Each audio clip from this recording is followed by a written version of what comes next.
Salut à tous, bienvenue sur Buzz TV. Je vous partage la story de Nabil qui parle de certains influenceurs qui encaissent l'argent sans effectuer les placements de produits pour certaines compagnies. Je vous laisse écouter. J'espère que tout le monde va bien.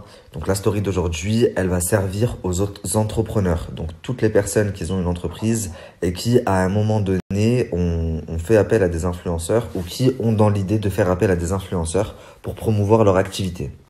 Donc dans un premier temps, on va reprendre quelques cas ensemble puisque j'ai reçu pas mal de témoignages d'entreprises qui se sont fait avoir. Donc on va prendre leur cas, donc c'est des cas concrets et par la suite je vous donnerai des astuces pour ne plus vous faire avoir par les agences ou par les influenceurs. En fait, tu m'as donné ton numéro tout à l'heure, je t'expliquais cette histoire avec l'influenceuse avec qui j'ai signé avec son agence et qui m'a claqué un poste en 2 fois, enfin... C'est un petit peu, comment dire, faut que je t'en parle en fait, faut que je t'en parle directement, ça va être beaucoup plus clair, parce que j'ai 2 sons de cloche et du coup, je sais pas qui attaquer en fait. Donc faisons un petit récapitulatif du premier cas. Une femme qui n'a pas forcément les moyens d'investir chez les influenceurs a décidé malgré tout de grandir dans son activité professionnelle. Pour ça, elle fait appel à une influenceuse qu'elle aime bien, une influenceuse qui est en agence, à savoir elle était dans l'agence JB. Donc déjà, agence JB, je vous déconseille, vous allez comprendre pourquoi après. Elle fait donc appel à l'agence et ils se mettent d'accord sur un tarif, à savoir l'agence lui demande 800 €. Ce qui est juste dingue, je comprendrai jamais comment les agences calculent le prix de leurs influenceurs. Ou alors, c'est qu'ils sont trop gourmands et qu'ils prennent une trop grosse commission sur ce que c'est. 800 € pour une influenceuse comme ça, déjà, à partir de là, il y a un gros problème parce qu'elle ne les vaut pas. 800 €, c'est pratiquement ce que je prends moi pour une pub. Je fais 5 fois plus de vues qu'elle. Donc c'est pour vous faire une idée. Mais bon, à la limite, ça c'est du business. La dame a accepté de payer les 800 €. L'agence donc a encaissé les 800 €, a pris sa commission et a payé l'influenceuse. Maintenant vient le moment de la publicité en question. Et pour la publicité, donc la marque avait pris le soin de préparer un brief. De toute façon, c'est obligatoire. Quand vous faites appel à un influenceur pour qu'il promouvoie votre entreprise, vous devez lui préparer un brief avec tous les points à mettre en avant. Les points que vous souhaitez mettre en avant. Donc pour vous fassiez une idée, le brief il ressemble à ça, vous voyez, brief, comment vivre un ramadan sain et serein. Donc et là il y a tous les éléments qu'elle va devoir utiliser pour sa story. Et en bas regardez, pas de filtre pour la voix, mettre le lien du site, enfin c'est toutes les informations qu'on a besoin pour faire la story. Donc je sais, je me répète un peu, mais c'est pour être sûr que vous compreniez bien. Je pense que vous avez tous compris maintenant. Partenariat, une marque vient, elle paye une agence ou un influenceur, elle donne un brief et l'influenceur, en échange de sa rémunération, doit prendre le brief et représenter au mieux la marque qu'il a sollicitée. Donc là, vient le moment de la pub en question. Écoutez bien. Et au niveau de la publicité, ça a été une catastrophe. Donc la marque a été très déçue, tout simplement parce que le brief n'a pas du tout été suivi, parce qu'elle s'est mélangé les pinceaux, elle bégayait, elle était confuse. Au lieu de dire que c'était bon pour l'organisme, elle a dit que c'était bon pour l'estomac. Il y a eu plein d'erreurs dans le brief, vraiment. Donc la marque a été mécontente et a directement appelé l'agence en leur disant, écoutez, c'est pas ce qui était convenu, elle devait présenter mon entreprise comme ça, comme je vous ai mis dans le brief. Or là, elle fait n'importe quoi. Donc ce qui devait arriver arriva, les 24 heures passent après la story et la marque ne fait pas une seule vente, 0 vente. Ce qui est pas possible, sinon la personne n'est pas influenceur. Tu ne te dis pas influenceur, influencer les gens, si quand tu fais un placement, tu ne vends pas un produit, tu n'influences personne. Enfin bref, très mauvais investissement pour la cliente. Elle demande à l'agence d'être remboursée au moins une partie, d'être dédommagée, ce qui est normal, puisqu'elle a investi dans ce projet, pensant que ça allait lui rapporter, et au final, ça lui a juste fait perdre. Et là, l'agence se dédouane en disant que ce n'est pas de leur faute, mais de la faute de l'influenceuse. L'influenceuse, elle, se dédouane en disant que maintenant, elle n'est plus dans l'agence JB. Entre-temps, elle est passée chez WeEvent. Quand on contacte WeEvent disent qu'elle est chez JB jusqu'au 30 mai et qu'après le 30 mai, elle sera officiellement chez eux. Donc chacun renvoie la balle à l'autre.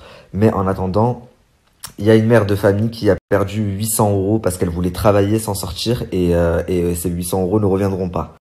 Après la famille, à la fin de ma story, je vais vous donner plein d'astuces pour éviter ce genre de situation et pour éviter de vous faire avoir.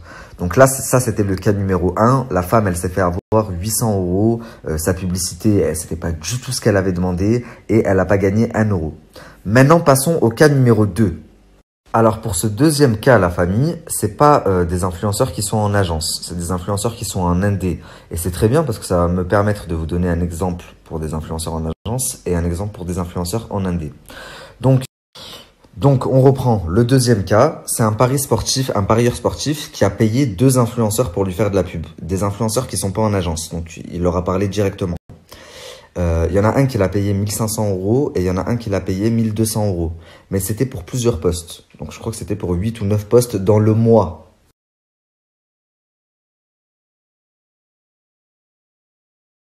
Ce qui est arrivé, bien sûr, c'est qu'une fois qu'ils ont bel et bien touché l'argent, ils ont fait la première pub comme convenu, la deuxième et puis après stop.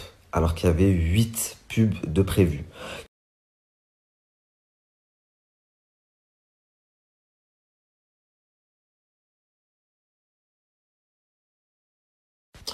Bref, du coup, le mec, il a payé 1500 euros pour 2 pubs alors que c'était convenu 1500 euros pour 8 pubs. Maintenant, je vais vous donner des astuces pour pas que ça vous arrive à vous. Vous, entrepreneurs qui voulez miser sur le marketing digital, il y a plein de petits trucs pour faire en sorte de ne pas se faire avoir, que ce soit par les agences ou par les influenceurs en indépendant.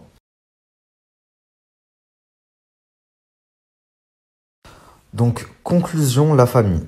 Si je prends le premier cas, la personne qui est passée par une agence pour avoir de la publicité, elle a mal fait les choses, dans le sens où elle n'a pas élaboré de contrat. Si vous faites appel à une agence, quitte à ce que vous payez cher, puisqu'en faisant appel à une agence, vous allez payer beaucoup plus cher, demandez-leur d'élaborer un contrat, puisqu'ils sont censés avoir un service juridique. Et avec l'élaboration du contrat, si l'influenceuse n'a pas respecté sa part, à ce moment-là, vous pouvez légalement vous retourner contre elle.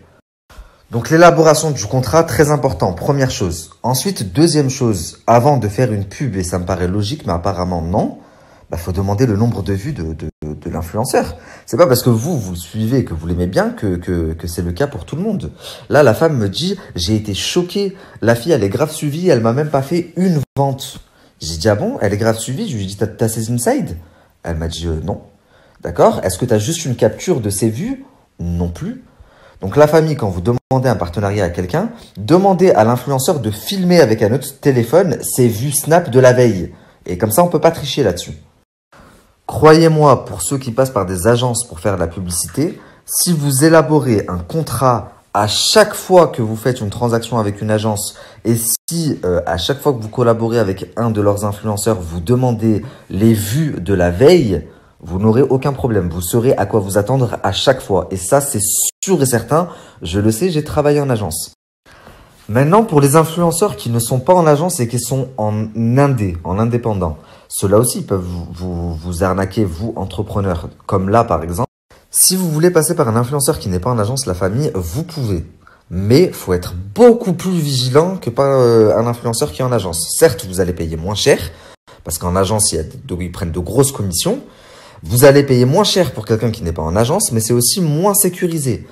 L'agence, c'est un petit peu la sécurité, dans le sens où vous parlez même pas avec l'influenceur, c'est eux qui s'occupent de ça, vous vous mettez d'accord sur un jour, une heure, et khlas, s'il y a un problème, vous faites la guerre à l'agence.